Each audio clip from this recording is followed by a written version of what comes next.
Okay, so in this video we're discussing how to finish up old demos. Time to move on. And in this video I'm going to talk about my song Tired, which is a song that I wrote mostly in one day at like August 2020. And then I had like a really hard time to finish it over 3 years or so. And I think the main problem that I had was that I was torn apart between wanting to keep it as perfect as the original demo was, and also the need to add and write in new parts to the song. So I'm going to just give you a few tips while deconstructing the song and the process that I went through with it to hopefully help you escape this song finishing hell that I've been through for the last few years with this song. So yeah, let's get started. So Tired started in August 2020 when I just got my first audio interface and like a mic stand. So I improvised the riff with my electric guitar and then I recorded it.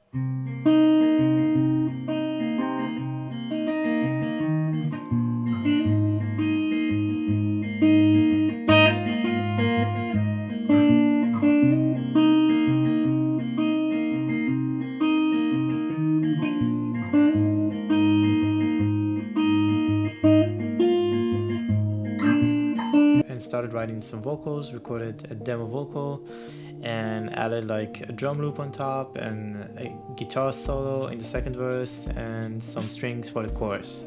And this was like the very early version of Tired. It was just some sketch that I had finished in one day. So let's listen to how it sounded on the first day that I wrote it.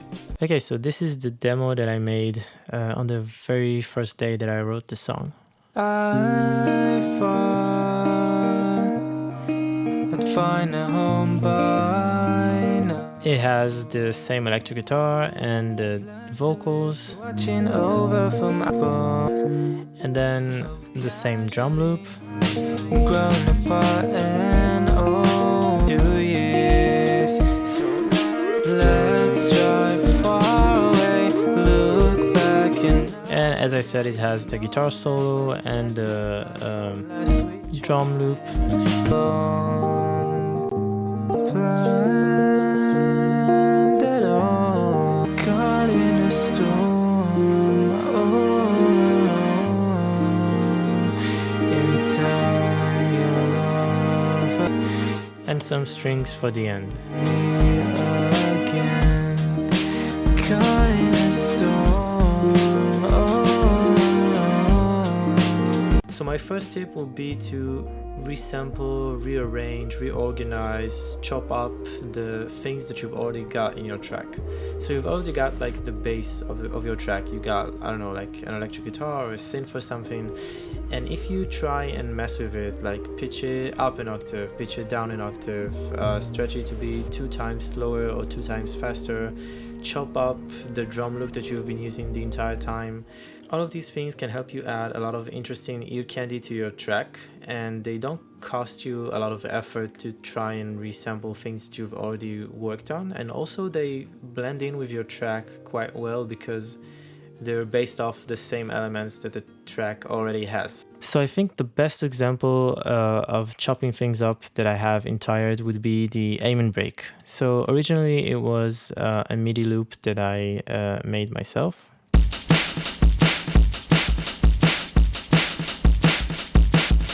And then I consolidated the track into audio. So I have the same break here. And then I started chopping it up. So I just took the break and I started chopping it into tiny pieces.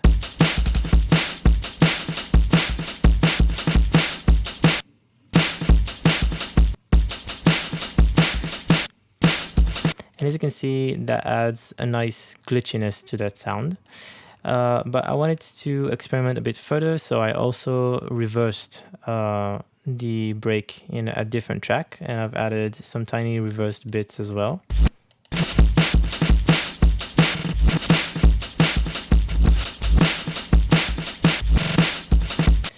And then in the spirit of chopping everything up, I've also sort of rearranged the rhythm in this part, and I've created a different break from that.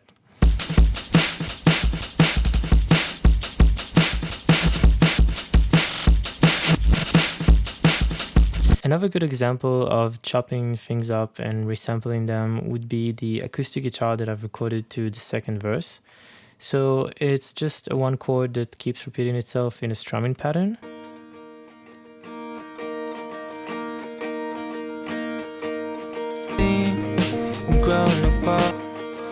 And for the second pre-chorus, this part, I kind of wanted to use the same recording, but it brought too much energy to that part, and I wanted it to be a very calm part. So what I did is I just pitch shifted it down an octave, and as you can see, like I've pretty much high passed it a bit, so you don't get too much low frequencies, and it's just very much in the background, just giving some constant rhythm.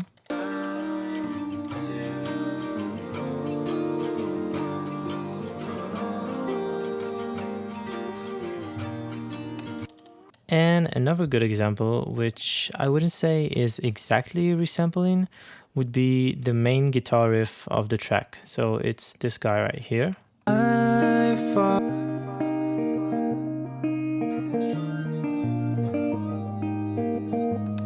And in the ending, where the amen break comes in and everything, it's the exact same recording. It's just I've added a lot of distortion into it, and that gave it that big sound.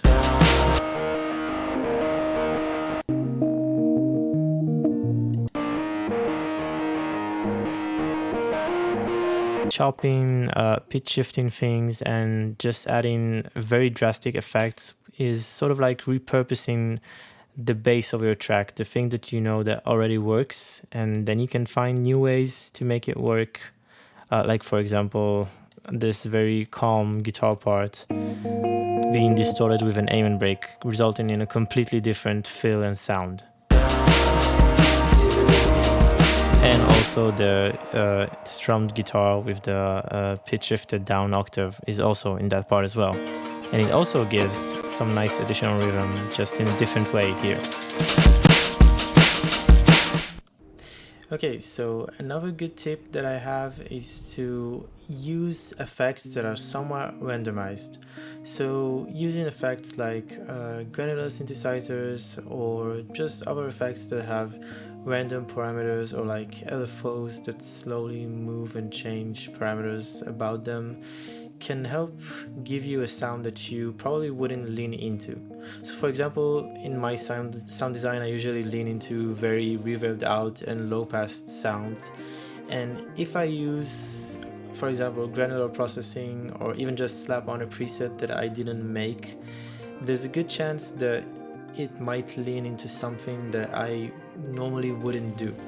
So for example, I have like a few guitar pedals that are somewhat randomized, and then they help me just bring this sort of random, constantly evolving effect that I can record like a few minutes of, and then just like pick the parts that I like from it.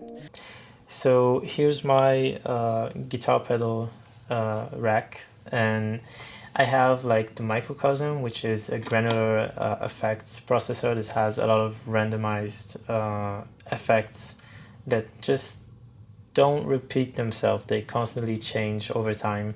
And the spatial delivery that I have here is like a filter that moves over time, sort of like a sample and hold thing. And the freak out, for example, just tries and mimics a guitar feedback sound. So all these things can be pretty wild and random. So I'm going to just play like apart from the track and just show you how random they can get. As you can see, this sounds pretty alien-ish, and the blips are constantly changing. I can also add like a feedback that tries to follow the bass note.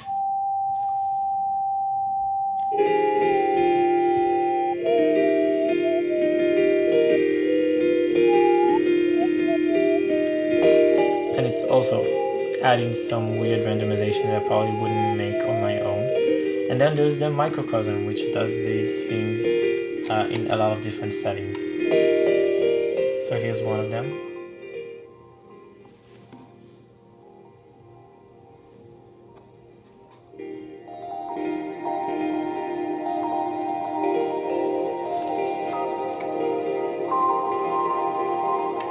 And you can reverse them. And basically what I would do is I would just mess with all of these and just record like a few minutes of the effects going crazy. And then I would just sample the parts that I like the most out of this thing. So a few examples for randomized effects that I have in Tired would be the atmospheres that happen in the beginning. All of these are just chopped up bits of improvised stuff from the guitar pedals that I have. So I just chopped up the parts that I liked and I created a sort of rhythm with them.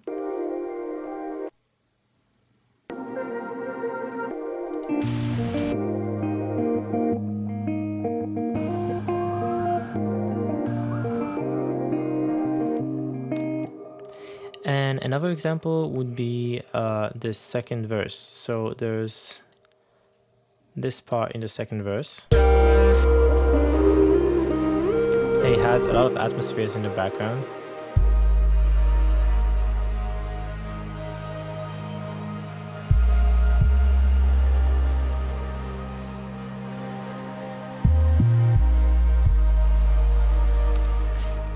And I didn't design a single one of them. All I did was just send the main guitar sound through my pedals, and I just got a bunch of different results, randomized results out of them.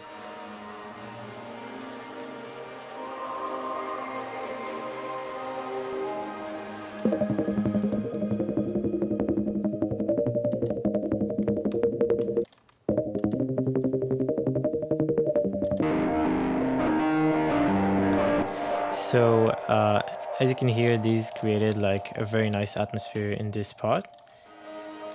And also they created probably my favorite sound design bit in this track, which happens right here. But I'm tired of making all excuses. This tiny thing. And together with like the microcosm atmosphere and like the bass, it just sounds so cool. Like you have a small break from the drums and then it just hits you back in. And I think that sort of perfectly accentuated like the vocals that just come roaring in this part. I took the time, but I'm tired of making old excuses. So yeah, happy accidents are great and worth it sometimes. So I do say definitely try and invest in some randomized effects thing that you can run your track through and just discover some weird stuff with it. So another tip I have that sort of contradicts the tips that I've given so far is to add something new to your track. This could be a new sound, a new drum beat, even like rearranging a part that already exists. When you have a demo that you're very proud of and very pleased with how everything is laid out, it's kind of hard to just resample your way into a full track. Like in my demo, I only had like an electric guitar, some drums, much more, the vocals and like some strings. It would be very hard to just resample these things and hope to get a complete finished track. So when you add a new sound, even like a bad sound, a sound that you don't like, it's a new starting point for your brain to start and analyze how would you like it to be to make it better? How would you fit it into the current track and stuff like that? Like for example, in the final version, we have like the second pre-chorus and then the chorus, and then like a huge breakdown. But not long before that, I rearranged the project before I had those ideas, and the project looked really like my demo from 3 years ago. But then I decided, why not add a bridge afterwards, after the chorus? And I did.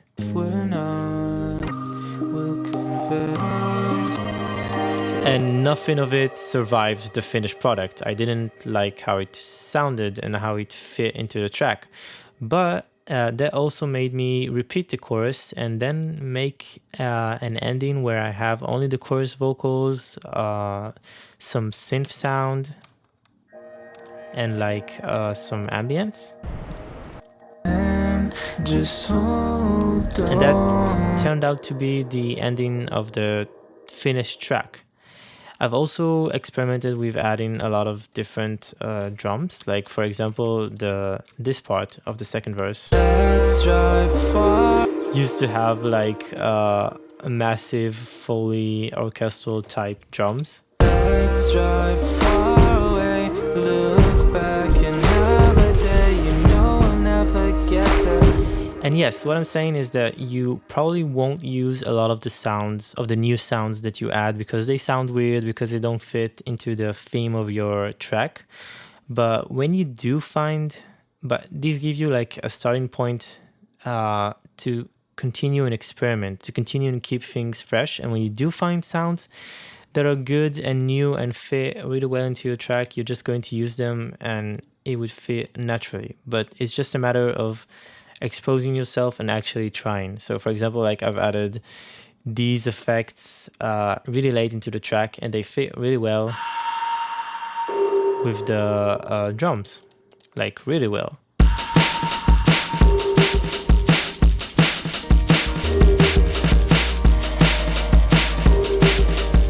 So another small tip that I would suggest is to also try and make weird decisions that you wouldn't normally do. So for example, in Tired, I took the entire track and reverbed it to 100% wet and then froze it.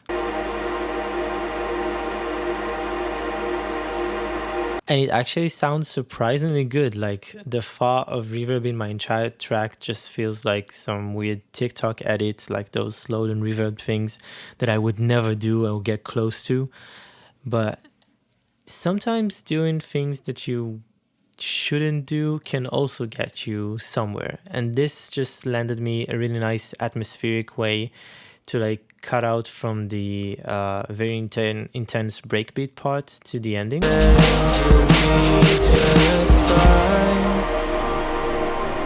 because I just resampled the breakbeat part. I just really reverbed it out, so I have a lot of frequency content. And it's a very dense atmosphere, but it definitely helps sort of smooth the transition. And another example would be like this lead, which is also reverbed at like 100% wet. And this helped me define the atmosphere a bit more. Since this is just a frozen bit that keeps repeating, I just used a lead that's also reverbed out by a lot to sort of give me more control over what the listener feels when he hears that frozen part. It feels like things are changing because there are some notes in the background that are slightly changing. So yeah, experiment with weird things. Definitely a good thing to try. Okay, so for one final tip, which isn't really related to production, I would say don't export your track demo frequently or even at all. Having the ability to listen to your track only when you have to open the project and actually work on it really helps, at least for me, improve my productivity, because the only way I get to listen to that cool part that I just made is to open the track and then I listen to it and then I I don't know, have an idea on how to change things, how to add something to that part. And having the ability to listen to your demos like on the phone or when you're not working on them sort of gets you slightly mentally tired of them, pun intended, I guess. So yeah, I hope those tips were helpful, and I'm really happy that I got to show you how I finished Tired, which is a song I'm really proud that is finally out. So yeah, thanks for watching and I'll see you in the next video.